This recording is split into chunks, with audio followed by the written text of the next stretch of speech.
Hello everyone and welcome to another custom figure Redux, and today we're going to be looking at the Daleks from the second Peter Cushing movie. This is actually going to be part one because I've done the drones as well, but it was easier to split these into two videos, so please go and check out part two. It's either already up or going to be up shortly after this video comes out, so please go and check that out as well.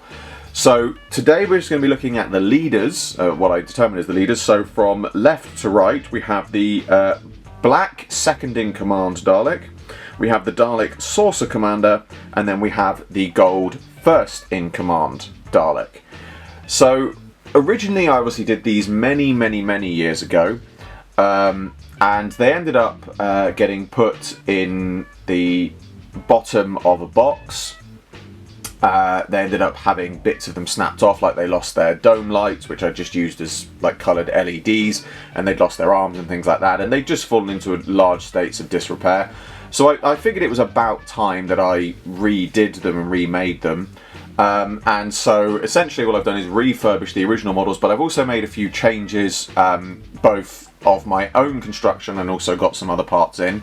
So for these Daleks, overall, obviously, they've been given a overall repaint, so the paint is much smoother. I've gone for more sort of gloss colours on the black and red Daleks to make them stand out a bit more. The gold Dalek is still the gold Dalek, that it was. You know, there's not a huge amount changed on there. But then on the bases of them as well, not so much on, well, kind of the same on the red one, but more noticeable on the two with the black base. I've given them the gloss lip that they have at the top, so you've got a gloss edge and then you've got the rest of it is a sort of matte base on those two. The dome lights on all of these, now I have lost track of this, so I apologise.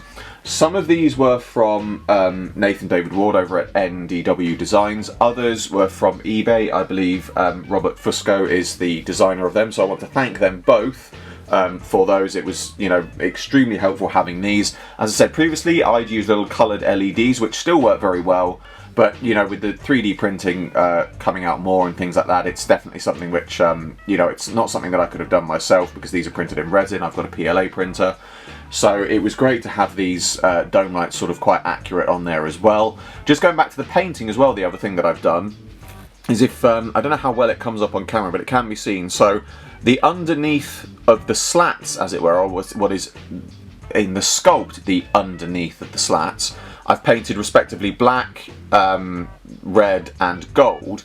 And essentially what I did for this was just use normal acrylic paint, not like sort of potted. This is tube, you know, tube acrylic paints.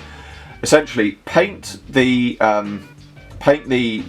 slat section silver, and then just, you have to be quick to make sure it doesn't dry too much, of just paint over the whole of the sort of mesh section, and then just using a cotton bud or something, or even just a bit of tissue paper, just lightly rub off the excess, making sure that it's not on the slats obviously, but then any excess over the top of that you just wipe off very lightly. So what it leaves is, it means that the actual silver of the mesh is uncovered, but the sort of slight dips where the sort of underside of the mesh is there has the paint still in it.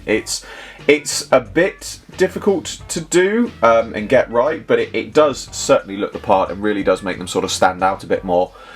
You know, making them look a bit more like you've actually got the underside of the mesh. I believe actually on the gold one I had to do sort of the opposite of what I'd said here, because obviously the gold slats were already gold, so I painted obviously the slats silver, but then I used a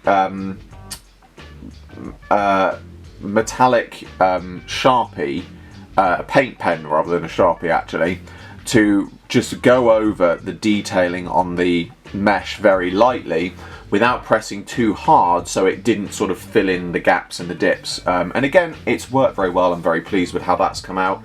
You know, it does add to the paint of it. And also, just to make these ones stand out a bit more, I've also given them 3D printed claws, all of which extend. So these ones are ones that I've designed and printed myself. They are available both on my Thingiverse, and also they are There are versions available for purchase on my eBay for anyone who's interested. It just gives them that little bit more difference and makes them stand out a little bit more, you know, because it's nice to have the accurate claws, but it's also nice to have, you know, the little extending versions on there just to make them stand out that bit more and look at that a little bit more different. But really, that's all I've got to say here. So that brings to a close part 1 of my movie Daleks custom figure Redux. As always, I hope you all enjoy this video. Like, subscribe, share, it really helps me out a lot. And be sure to description below for a link to my Patreon. The update on my figure animation is still coming. Obviously, between work and other commitments, it's getting a bit more difficult to find the time to do all this stuff. But there is an update coming soon. But in the meantime, any donations to my Patreon are very welcome to help with the cost of funding. As you know, I'm sure many people are aware, the cost of things is going up exponentially these days due to inflation. So any funds that help keep the channel running are greatly appreciated, and even the smallest donation gets your name at the end of my videos. I salute you all, and I will see you with another video very soon.